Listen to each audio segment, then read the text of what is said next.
Здраво на сите и добро дојдовте во уште една епизода од подкастот или емисијата на македонски заедно. Ова заедничка епизода ќе ја посветиме на еден многу релевантен и многу би рекла ургентен проблем со кој што моментално се соочуваме и како држава и како регион, но со кој што нашите сограѓани од општина Гостивар буквално страдаат веќе месец и половина и нивното секојдневно живење, нивното секојдневно функционирање е сведено на просто преживување во најнедостоинствени услови токму поради овој проблем, односно проблемот со немањето чиста вода за пиење и чиста вода за одржување хигиена и основни секојдневни потреби. За цел, да ја разглобиме оваа тема што е можно подлабински, но и да поразговараме за тоа кои се проблемите и кои се начините како можеме да се справиме со тековните проблеми кои што веројатно се влечат со децени поради несоодветното и неодговорно и корумпирано работење на бројни и бизниси, и фабрики, и институции. Ќе разговараме со две активистки кои што со години активно, интензивно ја следат состојбата со питката вода во државата и кои што се активни во повеќе организации и повеќе иницијативи граѓански кои што се борат за вода, односно за чиста и питка вода, каква што заслужуваме како граѓани да имаме за еден достоинствен и нормален живот. Ги имаме со нас Ива Петровска и Сара Александровска, активни во повеќе иницијативи и во текот на следниве 30 на минути ќе разговараме со нив за барем неколку актуелни прашања поврзани со загадувањето на водите во Македонија. Здраво Ива и здраво Сара. Пред воопшто да почнеме да разговараме на темава, јас сакам да ве прашам кои сте вие и едноставно како се станува активистка, како се создаваат таквите умови и таквите критички размислувања кај луѓето, односно како поминуваше вашето детство, вашето тинејџерство, што е она што ве оформи како активистки и како личности со критичко размислување какви што сте денес. Еве, која од вас сака да почне? Слободно. Па јас мислам дека активист не се создава, него се раѓа. Бидејќи јас, ако се вратам наназад, можам да увидам дека јас уште од многу мала возраст имав поприлично бунтовна природа. Да речеме, и исто така и наклоноста кон природата беше секој пат тука, бидејќи памтам бев трето одделение прв пат кога сака да исечат едно дрво на еден булевар у Куманово каде што сум порасната и јас буквално стоев пред дрвото и не давав да се сече, иако само дојдоа гранки да кастрат. Јас не го разбирав тоа. Мислам дека уште тогаш универзумот ме спремаше за вакви работи и не знам, вродено е чувството да се заштити животот. Така што јас го сакам животот и мене ми е најприродно нешто да застанам да го штитам, не ми е нешто многу фасцинантно тоа, него е најобична работа. Според мене што сите треба да застанеме животот да го штитиме. А се што е околу нас од природата е живо и тоа е живот. Инаку вака во моето детство бев наклонета и уште сум наклонета кон уметност и кон компонирање музика, у принцип кон уметностите. Ова со активизмот за природа не е нешто што ми е најголема, да кажеме, љубов, меѓутоа е најголема потреба, бидејќи едноставно ако немаме здрава вода, храна и воздух, тогаш за какви ние муавети да правиме и какви општествени, културолошки работи да развиваме ако тоа го немаме.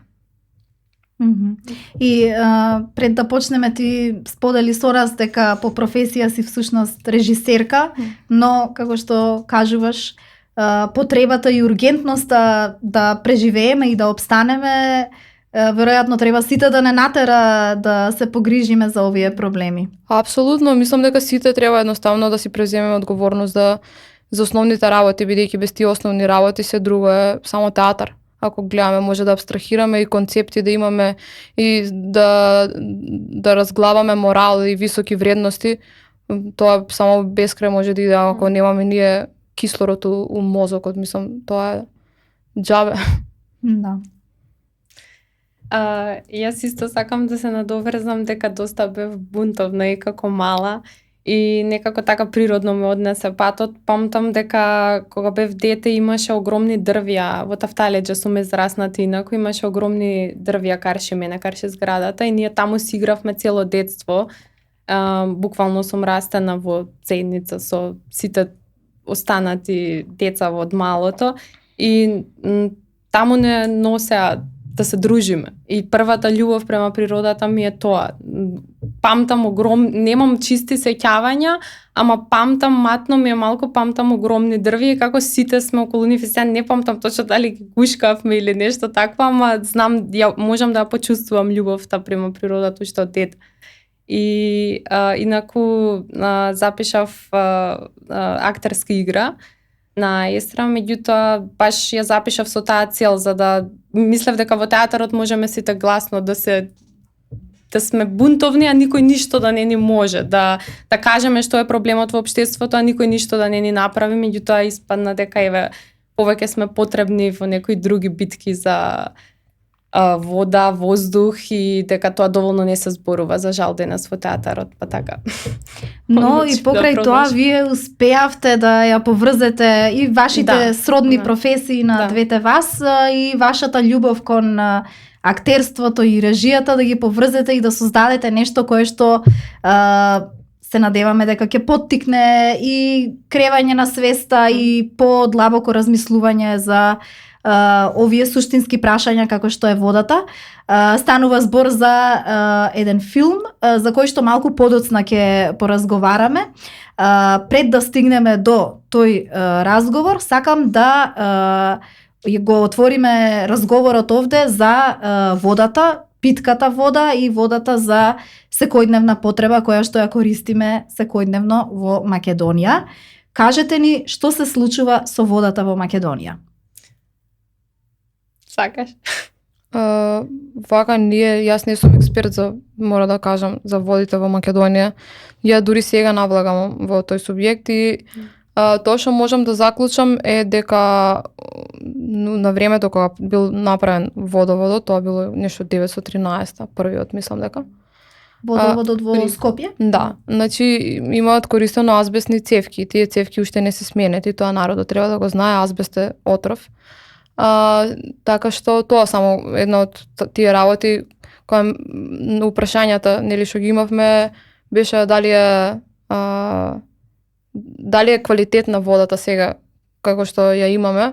Не верувам дека е квалитетна никаде во Македонија и мислам дека водата треба да се зима од кај што избира или од некој друг тип на водовод, нели што е малце по софистициран. Например, денеска ставаат хлор кај нас у водата.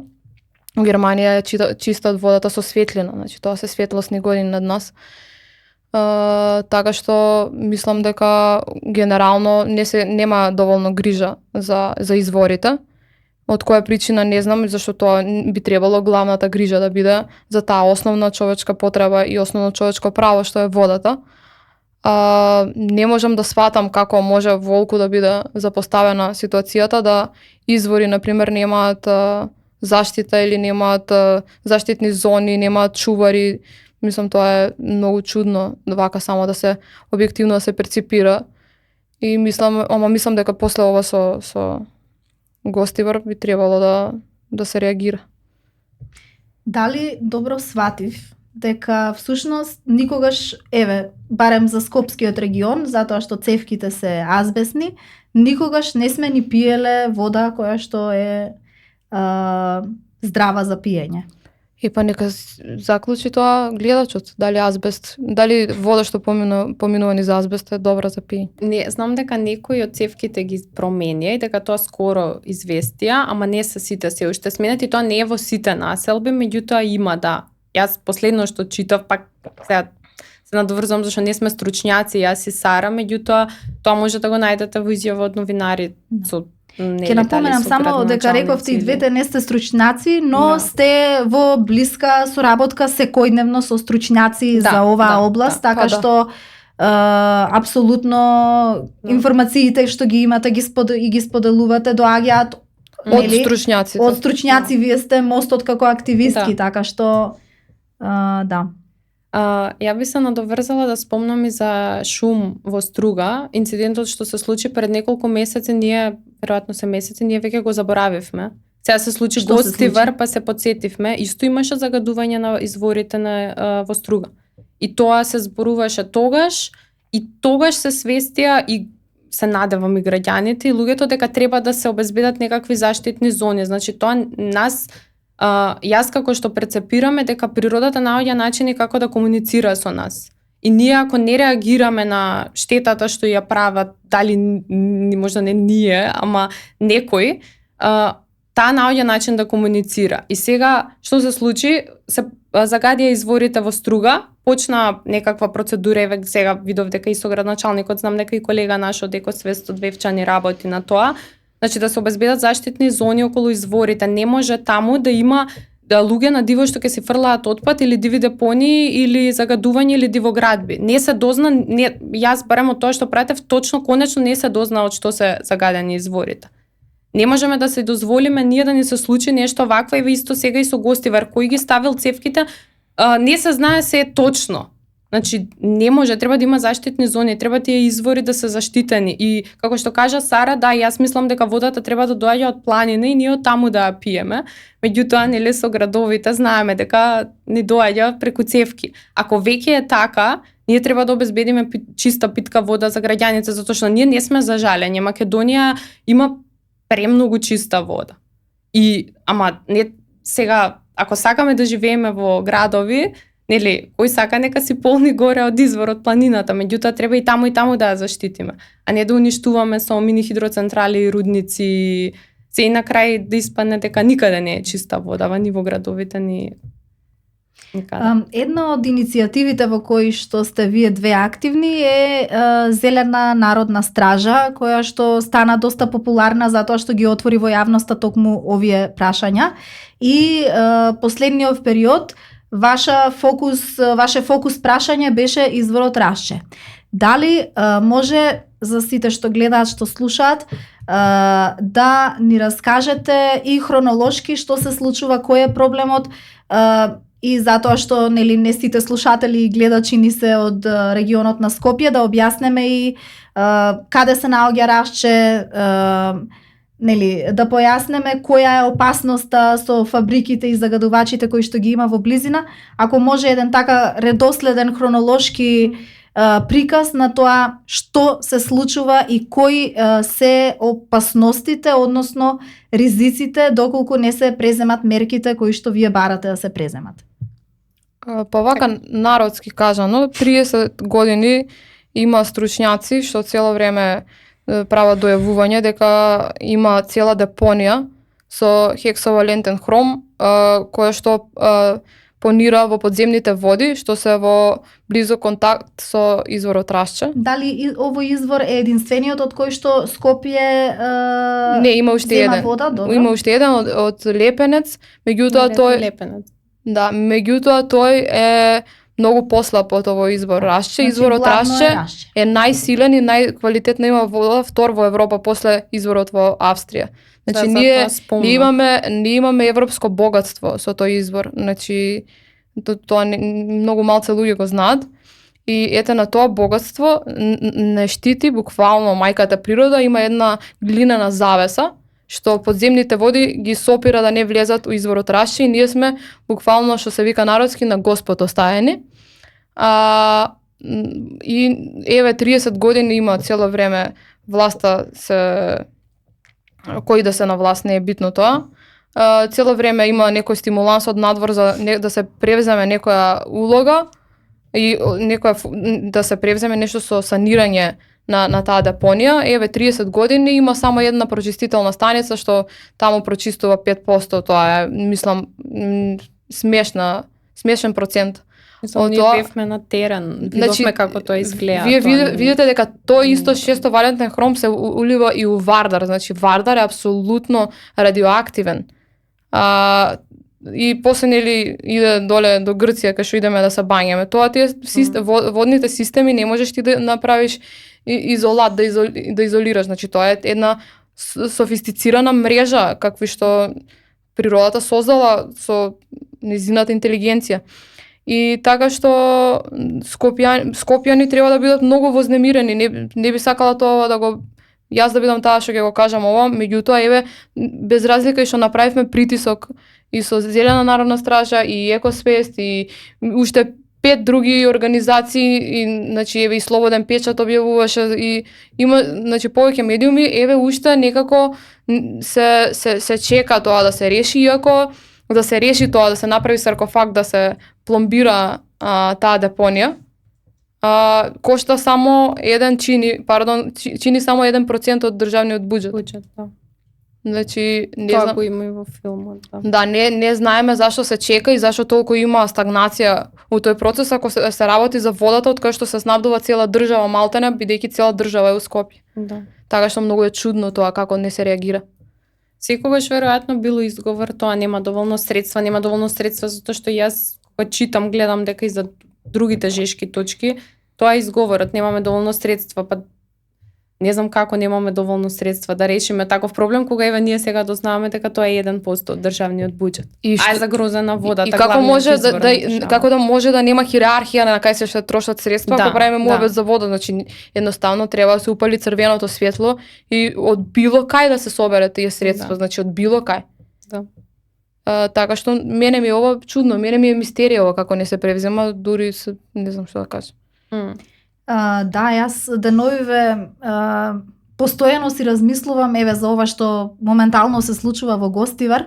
Сите оние лица кои што се одговорни и кои што свесно всушност го доведоа Гостивар во ова не знам како да ја наречам катастрофа, буквално мислам ова и како терористички напад може да се класифицира дури на одредено ниво. Со која вода тие се бањаат, ајде еве за пиење ќе се купи вода, веројатно е најлесно решлив проблемот. Ама со која вода се бањаат, со која вода чистат по дома. Тоа е моментот што навистина секојдневно го размислувам и ме шокира како живеат, како функционираат оние кои што се еве да речеме попривилегирани финансиски и социјално во рамките на општина Гостивар, еве ако зборуваме за Гостивар. И за нив е таа вода, не е само за сиромашното население кое што и вака и така од ден на ден едва и преживува. За ова што го зборувавме последно во однос на изворот Рашче, исто така се зборува и во филмот, кој што е еден вид краткометражен 12-минутен филм кој што го има на YouTube и од кој што линкот ќе го споделиме кога ќе објавиме епизодава за неколку дена и препорачувам и повикувам сите да го изгледаат, јас секако веќе го изгледав и е многу информативен и навистина барем отвара очи да се запрашаме што се случува и зошто воопшто никој сите овие децении не се погрижил за основниот извор на живот што го имаме и од кој што целото наше функционирање и преживување буквално зависи. Сакам само да спомнам кратко, ние во приватна вака комуникација со Борис Начков и со останатите екипата со кои што снимавме, си правивме доста муабет и ни кажаа дека доста луѓе кога доаѓале од странство, заклучокот им бил, па вие не сте свесни што имате. Затоа што цело време се поставуваат тие прашања во светот, на доста места и се прочистува водата, сега тука само се хлорира, ама тоа не е можда најдобар метод како што кажа Сара, ама стварно не сме свесни што имаме, затоа што другите луѓе кога ќе дојдат од надвор каде што нема чиста вода, каде што мора да ја прочистуваат, дека ова е богатство, треба да го чувате, како а немаме ние немаме таква перцепција дека водава као ни тече од чешма секој ден, еве ќе се случи некоја ваква ситуација и тогаш почнуваме да сваќаме као нешто алармантно. Во гостиваришто сакам да споменам сега сите користат флаширана вода за се. Тоа е многу отпад. Не знам луѓето колку се свесни дека еве денеска гледав видео баш пластични прибори, вилјушки, лажици све користат. Значи тањери, затоа што немаат со што да ги измијат садовите. Тоа е страшно многу отпад. Од еден град сега кога ќе се собере се тоа, кога ќе отиде во депонија на диво пак. А да Мислам, не правиме муабет за микропластика, што ќе влезе во децата, што прави сериозни хормонални пореметувања, значи ти цело време со пластика да се занимаваш, тоа е сериозно хормонално пореметување, се случува толку микропластика наталожена во организмот. Така што дали не пијат вода од чешма, пак се труе населението со пластика, така што И затоа е жално, затоа што ние имаме ситуација каде што ни кажуваат од надвор дека ние имаме богатство, тука конкретно еве сега за Скопје зборам. Не потенцијал, ние го имаме тој извор, моментално е чист, расчи изворот и сега ние да се дозволиме да го изгубиме и да пиеме од пластика, мислам можеби не е најдобро што се азбестни цевките, ама еве нека се променат, нека се најде друг начин, нека не ставаат толку хлор во водата, не знам, ама стварно ние сме богати тука во Македонија со вода и не смеме да се дозволиме вакви работи да не се случуваат. Затоа и кажав дека наоѓа начин природата да комуницира, затоа што греота е ние тука да останеме у ситуација каде што ќе треба да купуваме флаширана вода, а знаеме дека на доста места во светот тоа се случува. Треба да си го цениме тоа што го имаме и да го чуваме и да го заштитиме, а не прво да ни се случи несреќа, па потоа да ги цениме. Исто сакам еден пример да кажам, летово запознав еден пријател од Египет. Ја дознав дека Египет немаат вода. Да. Со цистерни им носат дома вода, имаат казани огромни. И буквално, значи рачунајте буквално, а моментот ако власта одеднаш се сврти против народот, тој што има монополијата на водата, ти буквално стануваш апсолутен роб. Значи, ако некој друг ти ја има водата, ти немаш пристап до таа вода, никако. И ако сите извори едноставно не се достапни за тебе, значи тогаш ти се сведуваш до статус на роб над робови. Ако ние вака сега гледаме дека живееме сиромашно и некако што треба, како што живеат на западот со малце покрената глава, значи замислете ако водата ни стане недостапна. И ако некој што не му е гајле за нас ја има. Значи тоа е Mad Max филмот. Тоа е сценарио, не знам кој го има гледано Mad Max, ама таму тоа е сценарио вака капки води да ни стават уста и ние буквално како сеништа да молиме за вода. Тоа е најлошо сценарио што може да се случи. Истовремено вака меѓу народот се дискутира некогаш кога има проблем, па најдобро да се приватизира, некој приватен да ја земе и ќе се реши цел проблем, барем ќе си бидеме рад. Само да пратиме порака дека тоа е и уште полоша варијанта всушност, затоа што мислам приватизацијата уште ги повеќе ограничува сите извори. Значи тоа е лудило, тоа би било лудило. А нешто што е во наша собственост. Значи тоа природата ни го дала. Како може да се приватизира извор? Тоа е апсолутно не знам како тоа да го наречам. Мислам тоа е многу чудно. Иако тоа се дешава моментално у Србија, им приватизираат усред планина, им идат странски компании и со пушки им ги чуваат изворите планински, да прават некои сокчиња. И после им ги флашираат и им ги продаваат. Тоа се случува моментално. Тоа е, сакам да кажам, една од причините зашто браниме реката Дошница. Затоа што е една од најчистите реки во Гевгелија исто така, не знам колку се збори за тоа, ама водата не е чиста, има арсен. Еве сега во Ландово, да. Да, и во Ландово најта, ама да, и Гевгелија, сега не знам моментално, ама ние како што знаеме, има. Може ли само да потенцираме што значи арсенот во водата? Па е канцероген, немаме. Мислам, не би требало да ја пиеме таа вода. Барем, или ако ја пиеме не во големи количини, може би треба некогаш да искористиме како... Па, еве, народ, ако не знае, арсен порано се користило за умртвување на зап. Значи, ако може да умртви зап, рачуне што прави телото, мислам. Да. Така еден обичен Google search, тоа е првата информација што излегува инаку, дека арсенот во водата е многу потентен канцерогена состојка, така што таа вода е отровна, не смее да се пие. Да. Добро. Сакам сега малку да се вратиме на Гостивар, затоа што тоа е она што тековно се случува и иако се уште не е разрешен случајот, не знаеме што ќе се испостави на крај, кој е главниот виновник, кој што направил.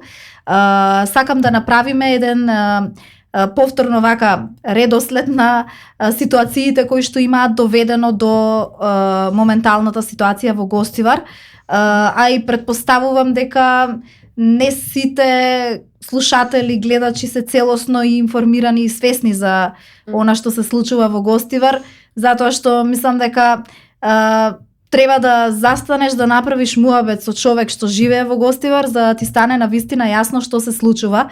Например, јас додека не се јавив кај пријатели кои што се од Гостивар, кои што живеат таму, она што го гледав на вести не беше ни приближно блиску до тоа како изгледа реалната ситуација на терен. Мислам, тоа е немаат буквално вода за ништо. Мислам, не можат, еве замислете еден ден да поминете без вода. Пред година време се случи, например, во некои општини во Скопје водата запре на 24 часа, нешто така, поради промена на цевки. Мислам дека во тие 24 часа никој нема да ги заборави тие 24 часа, затоа што не можевме основни секојдневни функции да извршуваме. Од готвење до јадење, до чистење, до перење. Имавме ние таква ситуација у Куманово повише од месец дена кога беше војната, па ни ги го затворија Липковското езеро. И така со еден месец скоро траеше тоа, со цистерни ни носеа води. Ја многу мала бев, ама добро го памтам како изгледаше тоа. И од бунари кога идавме да зимаме води од кои комшиите за да пуштиме вода у веце. Не, мислам, тоа е цивилизацијски пат, тоа е цивилизацијска деградација и од тука натаму што да речам, значи да земеме, да се вратиме у планинине. Што боле ќе ни биде, мислам дека. Сигурно. Да. Ајде за Гостивар да почнеме. Што се случи, од каде почна проблемот? Вие сте упатени и комуницирате. И ние исто како и вас дознавме од медиумите. Мислам, страшно е. Стварно не знам што да кажам. Треба да се превземе одговорност за тоа. Кој го мислам, ние знаеме дека кај нас најтешко се открива кој го направи или кој е причинител. Ама стварно треба да имаме, мислам дека... Каде треба да се бара одговорноста? Каде граѓаните треба да ја бараме одговорноста? И кога велам граѓаните, мислам не само на гостиварчани, туку сите ние, затоа што сите ние имаме должност да застанеме солидарно со нашите сограѓани од Гостивар кои што моментално се жртви на терористички напад. По Министерство за животна средина, не знам, водовод на локално ниво, град Гостивар. Гостивар општината сигурно, значи МВР сигурно. МВР исто. Исто и Министерство за здравство тука треба исто да влезе во игра. Да. Според мене. Мама ние немаме, јас лично немаме некои соборци, активисти од Гостивар, ние не знаеме луѓе, исто колку што сте информирани и вие, и ние сме толку информирани, освен што знаеме на кои институции треба да се апелира. Меѓутоа, од ово што го заклучуваме, одговорност прво треба ние да превземеме како народ. Точно, да. Значи ние цело време како деца бараме некои родители цело време и така, кој е одгоре, кој да ни помогне, кој е одгоре. А себе си се гледаме да му умре коза на комшијата. Не може луѓето да не се свесни за тоа колкаво е загадувањето на Вардар и зошто не треба да е така. Едноставно ова е црвено светло на крај на денот, значи како може главната река што ни тече низ целата Вардарска долина од каде што се садат овоше зеленчук, да е толку загадена, а ние никој да не реагира. Никој да не реагира ништо и плюс да се сите ја поминуваме. И да не е заштитена. Како може тоа значи и цело време ние одгоре, некој одгоре, некој одгоре, некој, а ние еве колку години се поминати нашите баби, дедовци, значи јас се бањале, мојата баба ми кажува, значи камењата бели ги гледавме и се бањавме, значи секој ден да бар мало беше модна ревија, мислам, онака буквално со купачи си оделе луѓето да се бањаат во реката и сега да, ние не треба по дефолт да сме сигурни дека таа река е 100% чиста, па можеме да ја пиеме, ма не можеме ни да се дозволиме волкаво труење да се случи ако некој приклучи цевки од Вардар во водата за пиење.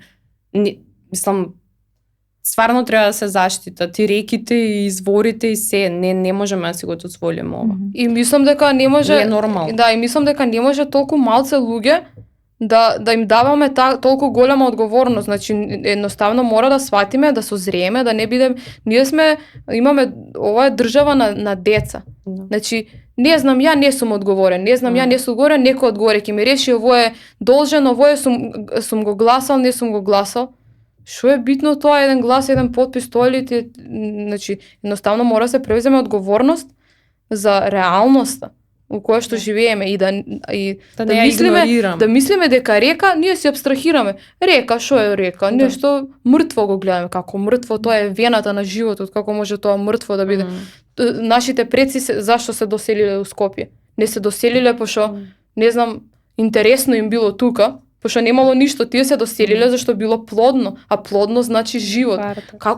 Како можеше за 2 генерации да заборавиме ние што значи плодна почва или чиста река, како буквално како некоја лоботомија да ни имаат направено, да ние мислиме дека природата е нешто мртво таму далеку и ние тука сме и тоа не е битно, нека си правиш, нека си биде што ќе си биде. Не ми е јасно како сме стигнале до оваа свест ние, пошто нашите предци биле поврзани со природата. Тоа можеме да го видиме од песните, тие на дрвја песни им пееле. И за Вардар има песни. И за Вардар има песни и тука и за реките се присутни. Да. Значи ги имаме у поезијата, значи тоа се гледало за нешто свето. Не сега тука технички гледаме, а река.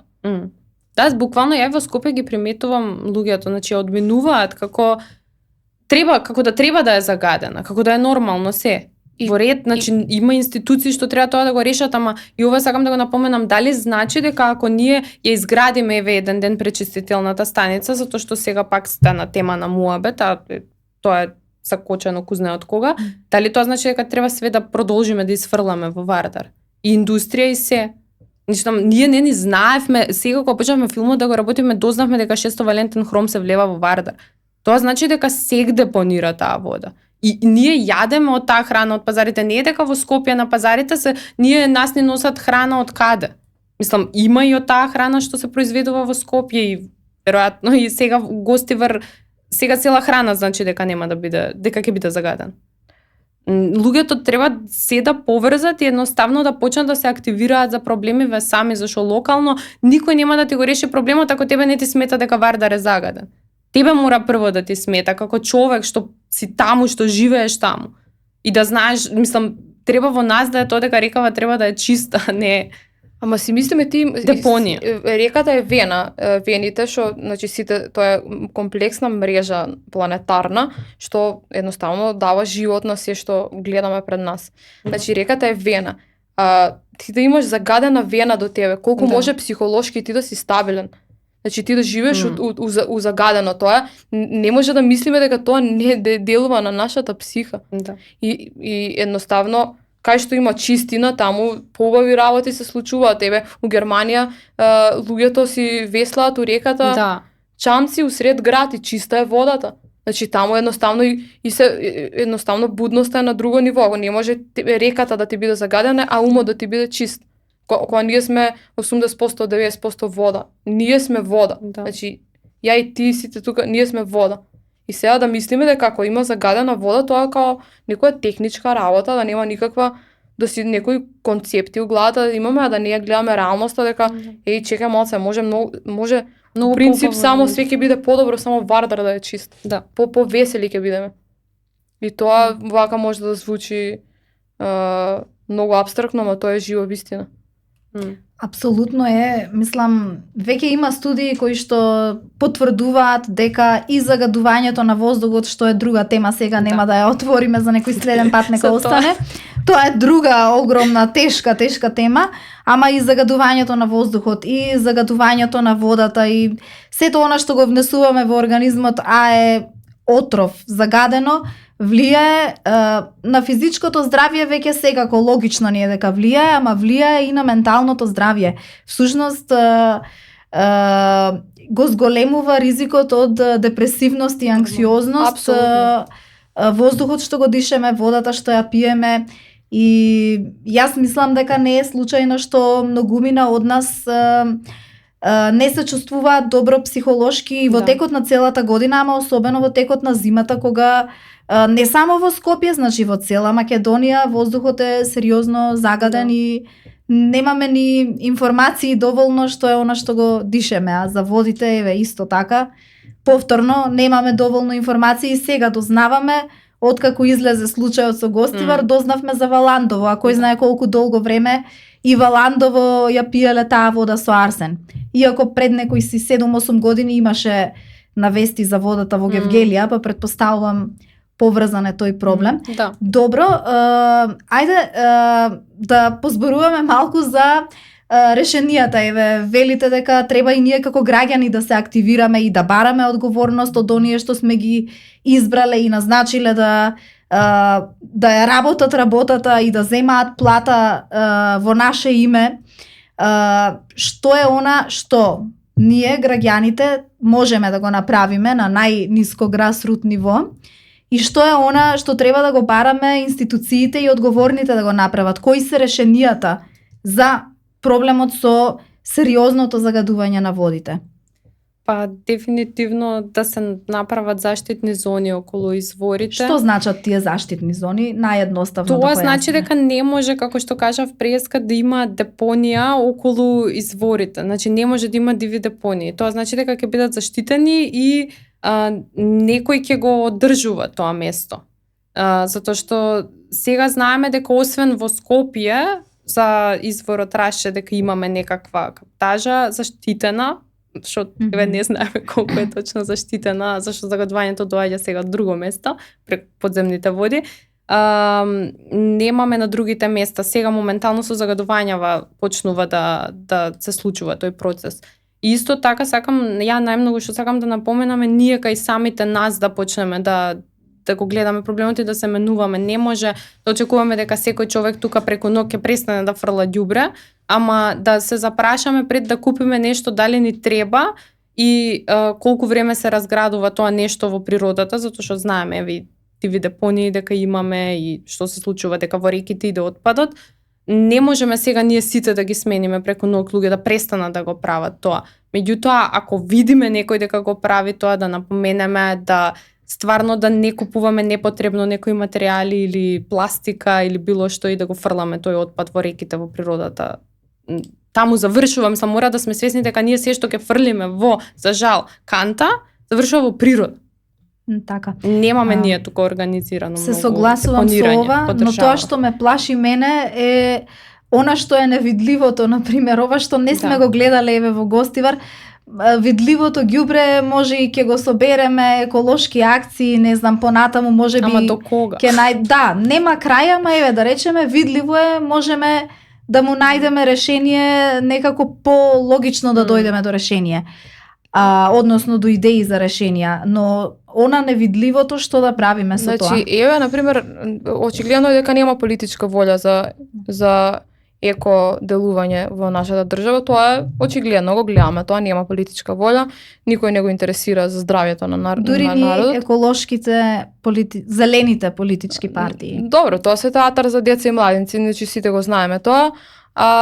У принцип, нешто што може да направиме е да сватиме дека прво ние сме државата, а не некој таму абстракт државата. Да. Значи, ние сме државата и народот, и тоа што го гледам, ова се што ни се случува, мора да бидеме свесни дека ние сме криви. Значи, Точно. кога ќе бидеме свесни дека ние сме криви, дека ние сме дозволиле некој да ни стои над глава и да ни прави работи на нас, тоа е зашто од нашата лична неслога. Да. Значи, секој пат така си иде, тоа е Марфиев закон. Значи, ти ако имаш ткива толку подвоени, некој ќе користи од тоа. Значи, двајца се кара, третиот добива при стара приказна. Значи, ние сме расцепкани, како народ сме расцепкани по 500.000 различни идеологии, што се апстракти, апсолутно, значи ти да имаш толку многу да правиме муавет ние за високи морали, идеологии, не знам што, тоа се дешава кога имаш ти еден фундамент што се сите снабдени со сите добри ресурси, па тогаш културолошки ние правиме муавет за како треба, што е морално, што не е морално, што е духовно, што е профано. Значи такви концепти, а сега ние немаме вода, значи нема што да се занимаваме ние сите. Едноставно има хиерархија на вредности и сега е можност, има македонскиот народ, а не само македонскиот народ, туку цел балкански народ. Има можност да ги спушти сите ѕидови.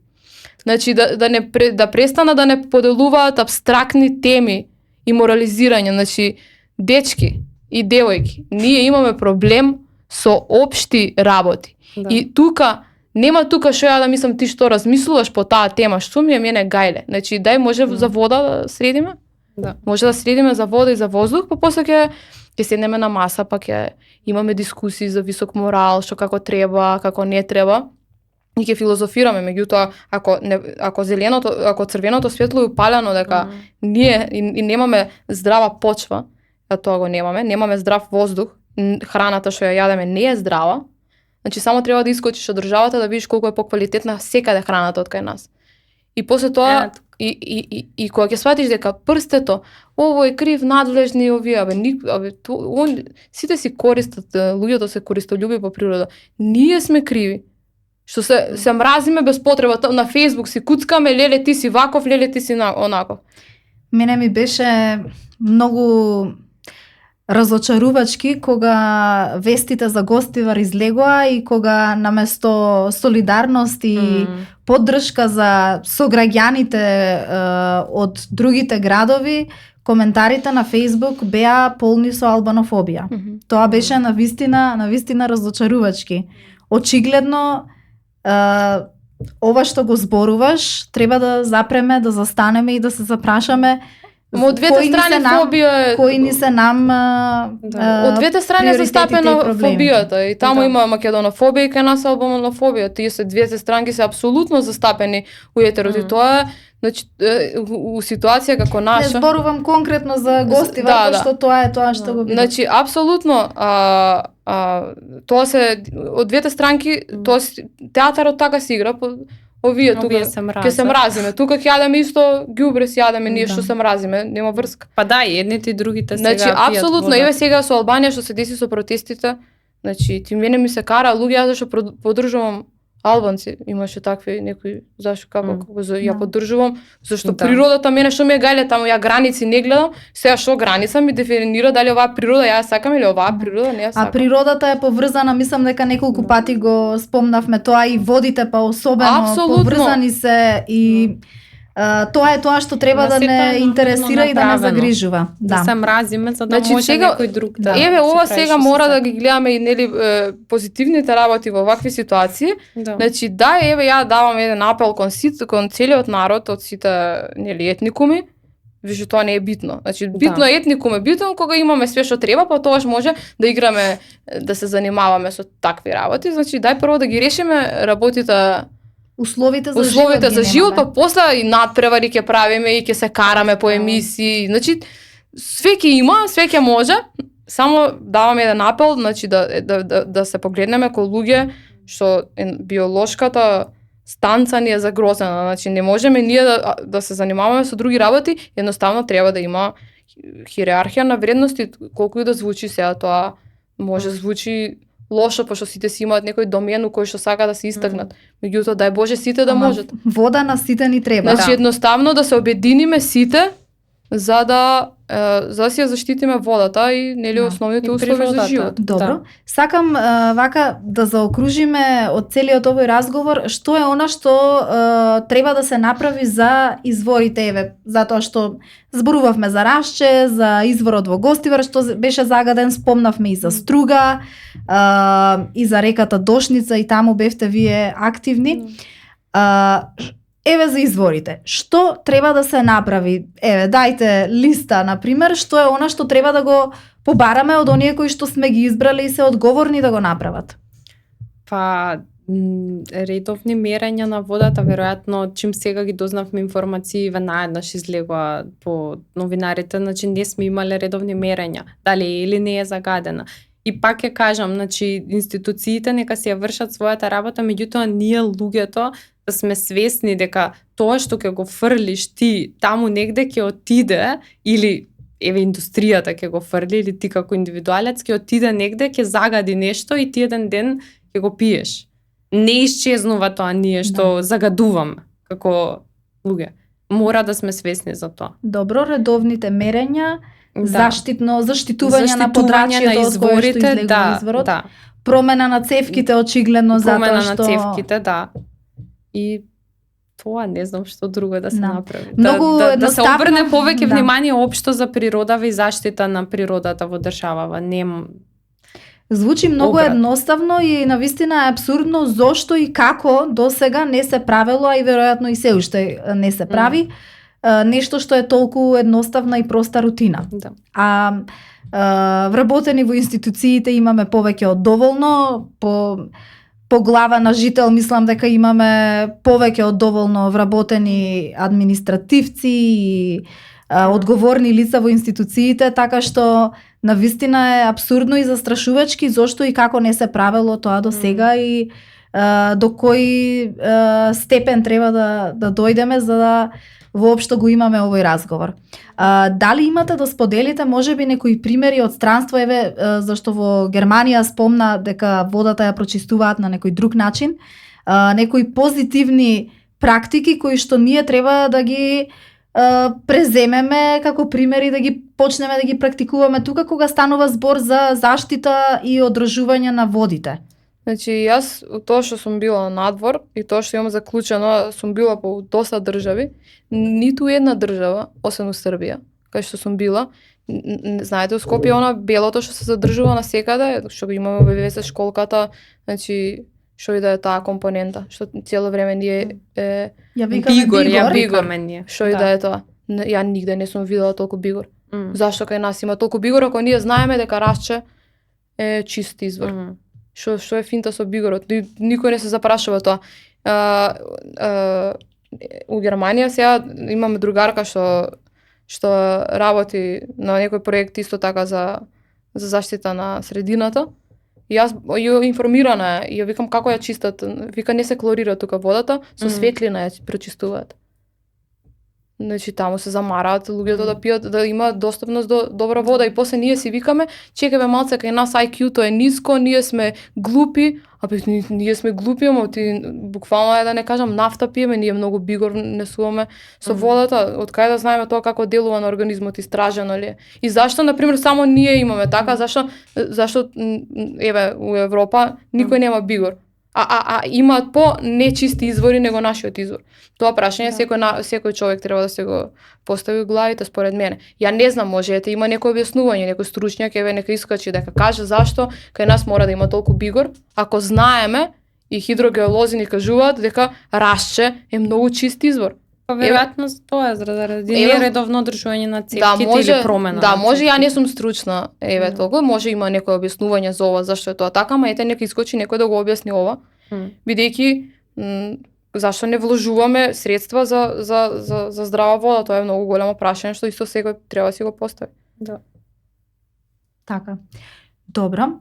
Ви благодарам. Тука мораме веќе да заокружиме затоа што времето ни е кратко, ама го држиме овој така термин да биде краток за епизодиве со надеж дека нашиот оштетена способност за фокусирање ќе го издржи овој половина час и ќе успее да ги изслуша овие важни разговори што ги водиме секоја епизода. Пробувам да дискутираме на различни теми и многу сум ви благодарна што денес ја отворивме оваа тема.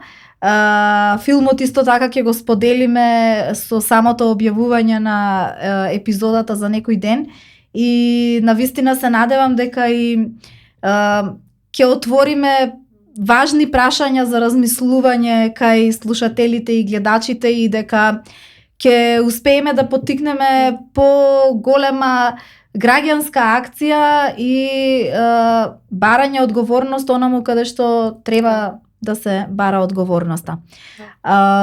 Ви благодарам на сите што не слушавте, што не гледавте и што останавте со нас овој половина час, можеби малку повеќе од половина беше. Продолжете да ги следите ситуациите со водите во Македонија, затоа што очигледно штетите и ризиците се огромни и ова е прашање кое што сите не засега без оглед на возраста, без оглед на политичката и идеолошката определба. Ова е нешто кое што буквално одредува дали и како ќе преживееме во годините што следат. Продолжите да не следите и до следната епизода се слушаме и се гледаме на нашата Инстаграм платформа.